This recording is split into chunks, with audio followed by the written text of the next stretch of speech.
Go Jego! Go Jego! Go Jego! EDSA! Itaas ang kamot sa mga angkol. Itaas ang kamot sa mga angkol. Bunalikol, bunalikol, bunalkol, bunalkol.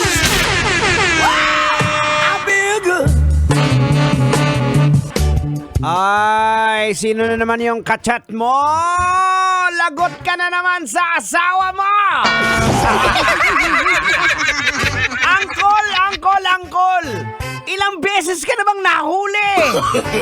Hindi ka pa rin natututo! Aragon! Maluoy ka! Oy! Masyadong halata. Bato, bato sa langit. Ang matamaan ay Pag masyadong halata. Wow, Ay, naku mga kabisyong, oras pa natin sa buong Kapuluan ni Riznia, 27 minutes. Makalipas po sa oras ng alas 7 ng gabi.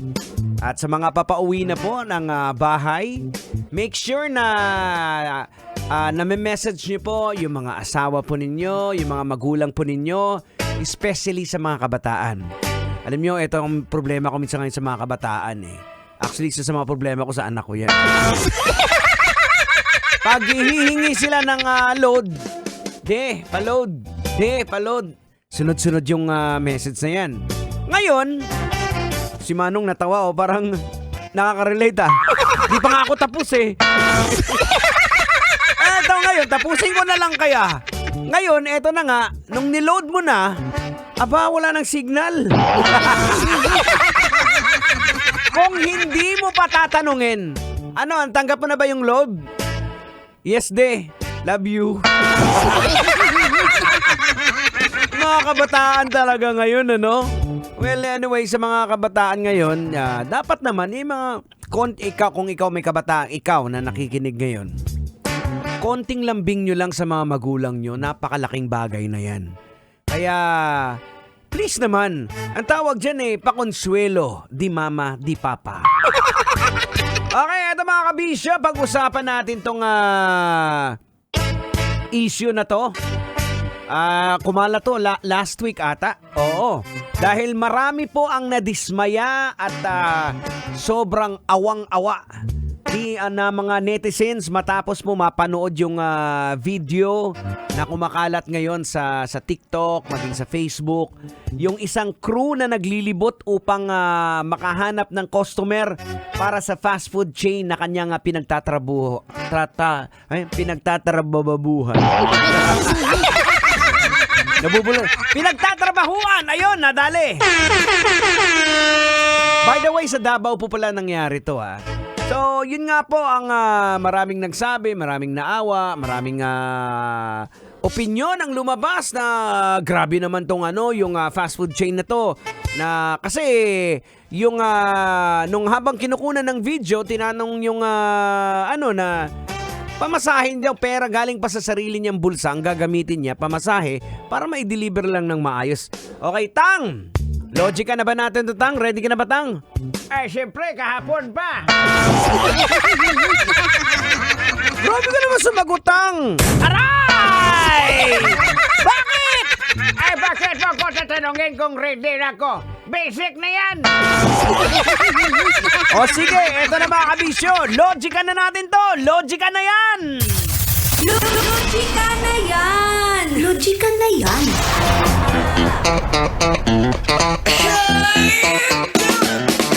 You're still rocking right here on 90.7 Love Radio, 7:30 on the clock. Eto na po mga kabisyo. Sobra-sobra na. Insan!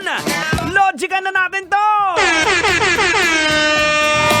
Logica na natin mga kabisyo. Ano bang leksyon ang pwede nating makuha, pwedeng mapulot, pwedeng mahita dito sa usaping ito? Well, unang-una sa lahat mga kabisyo, binabati muna natin yung mga nakatutok sa atin ng mga service crew o dating nakapagtrabaho ng service crew. Mabuhay po kayong lahat. Well, ano nga ba ang mali? Ang tanong mali nga ba ang ginawa ng fast food chain na yon? kung para lang sa perspektibo, tingin ko, perspektibo ko ha, perspektibo natin, tingin ko walang mali po doon eh. Depende na lang kung may guidelines talaga sila, yung food chain na yon na bawal ang pa-order sa labas. 'Di ba? Pero sa perspective po kasi ng isang negosyante o nagnenegosyo, dahil meron tayong konting negosyo, ang negosyo po namin ay kaning baboy. Hallelujah. Hindi, sa perspective po ng isang negosyante, kinakailangan mo pong mag-innovate, kinakailangan mo pong gumawa ng creative ways to generate sales. Kasi ang sales po is the lifeblood of the business. So, mantakin niyo mga kabisyo, kung hindi po makapag-generate ng sales, ang mangyayari, hindi makapag-survive yung negosyo, mas marami po ang mawawalan ng trabaho. Ngayon, ang tanong, kasalanan ba ng food chain na yon dahil namasahe pa out of the pocket si ating crew na gamit ang kanyang pera? Ang sagot po doon ay hindi. Bakit, kamo? Ganito po yon. Makinig kang mabuti ha. Napakamot ka tuloy. Ibabas mo na, wag mo iba si Diego Bandido. Mag-i-explain pa nga eh. Kalma lang, relax ka lang dong. Okay, bakit ko nasabing hindi kasalanan ng food chain na yon? Ganito po kasi mga kabisyo ha. Kasi nga po, ang nagdesisyon po kasi noon is yung crew mismo. Si ate girl mismo ang nagdesisyon. Kaya kung minsan, kinakailangan din nating i-train yung brain natin para lumakas yung capacity natin pagdating how we think critically. Kasi medyo tricky yung question na binato sa kanya ng nag-o-order. Paano pag nag-order ako ng halo-halo? Kung manggagaling doon, lalakarin mo lang, di matutunaw. 'Di ba? Sabi niya, opo. Pwede niya naman kasing sabihin actually na, ma'am, negative po yung halo-halo kasi yun nga po matutunaw. Pwede na lang po kayo mag-order ng chicken. Sigurado pong mainit kasi bukod na galing po doon, mainit sa panahon. Mainit talaga dahil naiinitan ako. Diba? There is always an option. So nung tinanong siya, pwede naman po, mag-jeep na lang po ako. Ayan, magta-tricycle na lang po ako. So out of my pocket. So parang na-caught on guard siya doon. Medyo nadali siya doon sa medyo tricky question na kung tutuusin mga kabisyo, pwede naman si ate girl na magsabi na ayun nga ma'am ang problema. So negative po yung halo-halo natin. Kung halo-halo po yung o-orderin ninyo. Pero you can order chicken, dinosaur, and baboy ramu.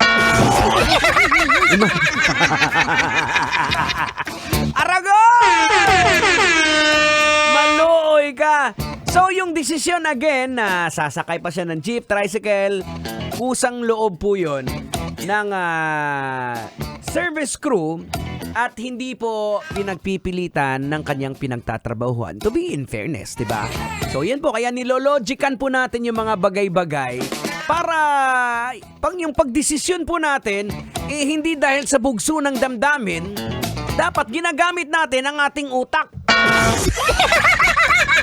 Ang aton nga mga utok para hindi kita madisgrasya. Di ba? Dahil yung iba, ginamit yung emotion. Dahil siyempre, naawa, nagdesisyon ka agad, nagbash ka agad.